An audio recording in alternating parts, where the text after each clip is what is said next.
introduction, you got some people with you, we got some Patterson folks. Yvonne uses her life experience of hardship, pitfalls, and having to overcome adversity as a platform to encourage individuals to be all they can be despite their current situations or present dilemmas. Yvonne's past and future successes have inspired millions of people. She was recently named Most Valuable Speaker for Monster.com. Y'all heard that? Most Valuable Speaker for Monster.com. All right, she is #1 and currently travels as an independent professional speaker presenting educational information to millions of people all over the United States. Her motto is, it's not about where you start, it's about your finish, so finish big. Her latest book will be available after the program, so consider getting your copy signed. Let's everybody give it up for Yvonne Harvey Williams. All right, I know you've been sitting down for a minute, so I need you all to stand up. Time for a change. I just need somebody to want to help you with this. If you know it, come on up. Bottles in the club, the rim is off the chain. Shuffle is the dance, grandma do it with her cane.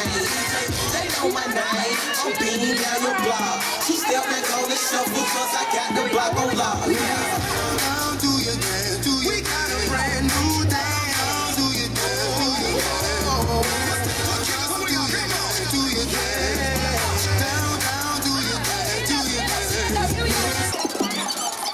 Is I want to tell you some things that possibly can either A, change your life now, or B, you'll hear it later, and then you'll remember what to do with it later. How many of you know people right now that are teenagers that are pregnant? Raise your hand. How many of you know people right now that are teenagers and they're currently making some crazy decisions? Raise your hand. How many of you know people that said they were never going to do something, and then later on you saw them and they did what they said, exactly what they were not going to do? How many of you know people that wear masks every single day? One minute they act one way, and then the next minute they act a different way. Put your hands down.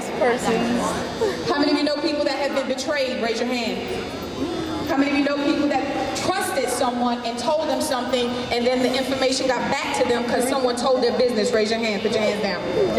How many of you know people right now, real talk, if you looked at someone, you walked up to someone just at the mall, just a casual day at the mall, and you saw them, you'll be able to tell whether or not that person was infected with any type of disease. Absolutely. I'm not here to give you statistics about diseases, and I'm not here to give you statistics about what's going on with teenage pregnancy. I want to talk to you about reality. And I ask you if you know someone that did this, you know someone that does that or whatever. You know people like that. But then if I walk up to you and ask you how many of you can tell me if you know whether that or not that person is infected with the disease that can take your life, you probably cannot tell me because you don't know. I've been on both sides of the pendulum. I know people that are infected, and I know individuals that have died from being infected with HIV/AIDS. I'm on both sides of the pendulum. I was a teenage parent. Now I'm watching my little sister go through the same thing. I understand the scenarios that we say we're going to do something and then we turn around and we do opposite of what we say we're going to do. Like many of you sitting here today. If you ask the person sitting next to you how many times you said you weren't going to do something and they tell you, I said it, I said it, I said it, but I did it. If they were open and honest with you, they would tell you that they did do stuff that they probably had no business doing. Some of you sitting here right now and you think you're playing with a lot of things. Let me just make it real plain.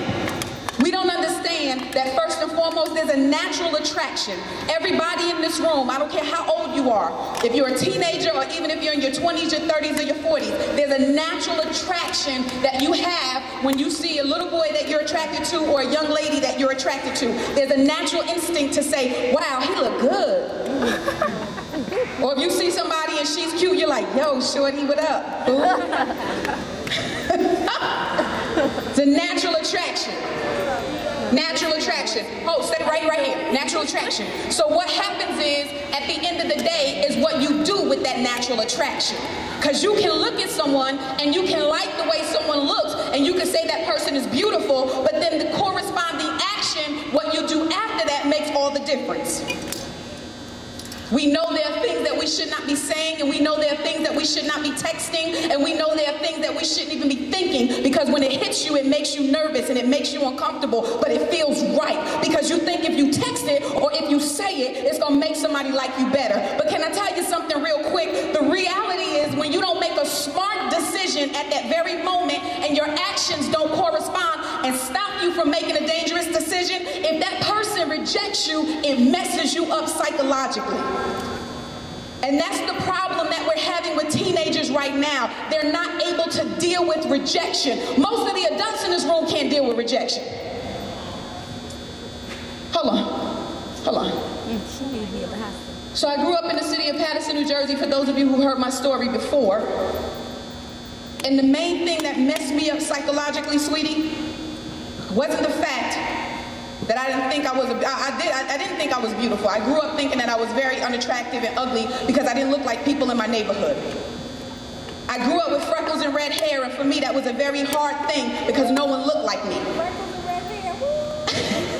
And so what happened was, being rejected, see, it wasn't the fact that I didn't have a boyfriend, the fact that I had a boyfriend, but I gave him everything, I gave him all of me, and the more sweetie that I gave him of me, I thought it was gonna make him want me more. But the problem was, I wasn't ready when I made that one decision to go all the way with him. I was not ready for what was gonna come next. The fact of the matter is, he rejected me, and I could not deal with it psychologically because I had already been abused, I had already been rejected, I had already been abandoned by my biological father, who I never ever knew. So at that moment in my life, I spent almost all my life as an adult trying to make that up.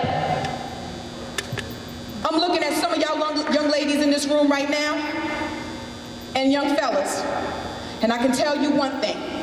The reality is this: rejection hurts.